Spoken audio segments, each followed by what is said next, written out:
Bonjour Sandrine Sanchez, bienvenue sur le plateau du LCM Matin. On parle avec vous donc de l'association Plus Fort, une association que vous avez vous-même créée et qui œuvre pour la prévention de la violence faite aux personnes les plus vulnérables, notamment de la violence en milieu scolaire. Oui, absolument. Quel est votre rôle? En quoi consiste votre action? Alors, en ce qui concerne les interventions en milieu scolaire, nous travaillons avec les enfants ou les adolescents, puisque ça peut être en école primaire ou en collège. Et nous travaillons aussi avec parfois les adultes, les enseignants ou les surveillants, qui travaillent avec les enfants.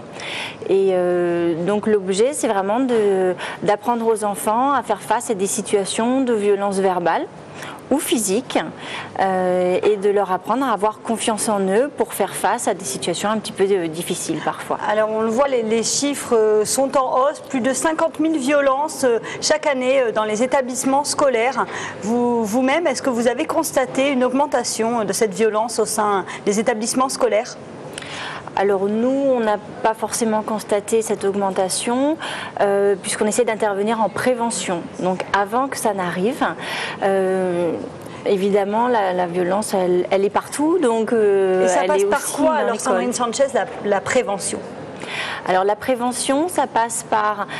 donc nous on intervient avec les enfants, par exemple, mais entre autres avec les enfants, et on se met en cercle, et c'est un espace de parole qu'on offre aux enfants, le fait de pouvoir parler de ce qu'on ressent quand on nous embête, quand on nous insulte par exemple, exprimer la colère qu'on ressent, dire ce qui se passe si j'ai mal au ventre, si j'ai mal à la tête. Est-ce que c'est facile d'apprendre à un enfant à exprimer ce qu'il ressent?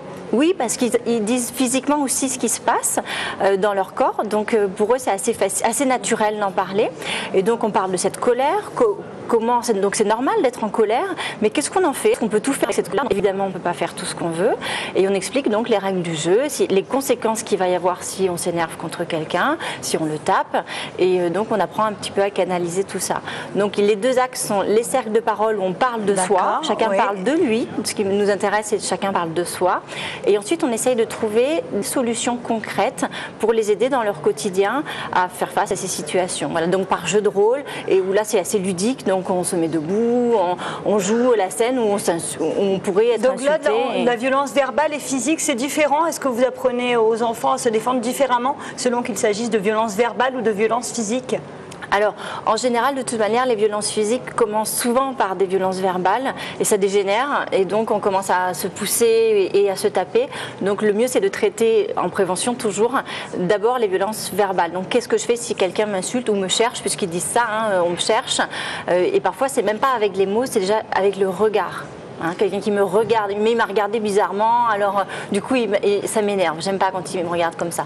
Donc on apprend surtout à voir qu'est-ce que ça me fait quand on me regarde comme ça, j'ai l'impression qu'on parle de moi ou j'ai l'impression qu'on pense du mal de moi, et c'est là-dessus qu'on essaye déjà de travailler. Et justement, vous pensez qu'il faut intervenir le plus tôt possible en école maternelle ou primaire? Au moins en école primaire. Au moins en école primaire.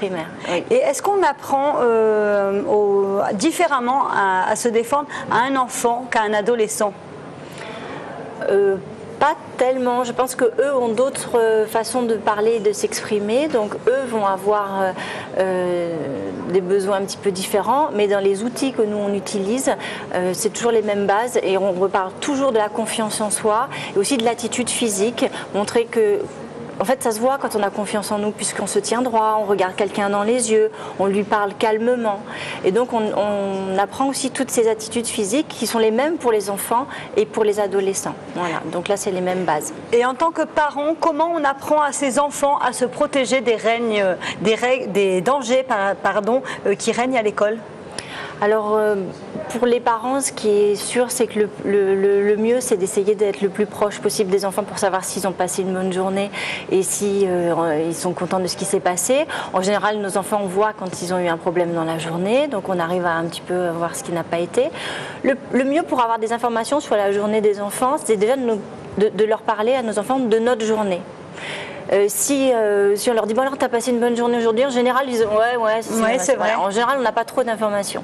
Donc pour avoir des informations, le mieux c'est déjà de parler de nous de notre journée, si ça s'est bien passé ou pas. Et ensuite eux ils auront envie aussi de nous parler de leur journée et éventuellement de ce qui s'est passé et ce qui s'est bien ou moins bien passé.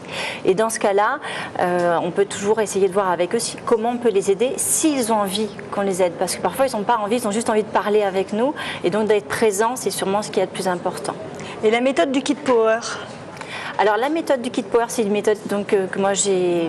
C'est vous qui l'avez mise en place? Alors je l'ai utilisée aux États-Unis quand j'ai travaillé là-bas. Et donc je l'ai rapportée en France, mais en l'adaptant bien sûr. Et c'est cette méthode qui utilise beaucoup le corps et le regard, la voix, tous les outils qu'on a sur nous. On n'a pas besoin d'être très costaud et d'avoir des gros muscles pour faire face à quelqu'un qui nous embête. C'est justement d'utiliser la posture, ce qu'on appelle la posture. Et aujourd'hui, vous intervenez dans combien d'établissements scolaires avec votre association? Alors, sur les Bouches-du-Rhône, on est à peu près sur 30 établissements et sur Marseille, un peu plus de 15. Voilà. Là, donc, on a parlé des jeunes, des enfants, des ados et des personnes âgées dans tout ça. Alors, nous faisons un autre travail qui rejoint celui avec les enfants, donc qui s'adresse aux personnes âgées. Et ça rejoint dans le sens où on leur apprend à ressortir de chez elles, à avoir confiance en elles et à savoir retirer de l'argent à un distributeur sans avoir peur, comment tenir son sac à main. Elles sont aussi vulnérables que les enfants? Parce qu'elles sont très vulnérables aujourd'hui. On sait qu'elles sont vraiment souvent cibles d'attaques et en tout cas elles ont peur. Donc c'est important de les rassurer et de leur dire qu'elles aussi elles ont les outils pour s'en sortir et pour avoir une vie normale, sortir de chez elles, etc. Et comment ça se passe? Vous organisez des réunions où vous leur apprenez quoi concrètement?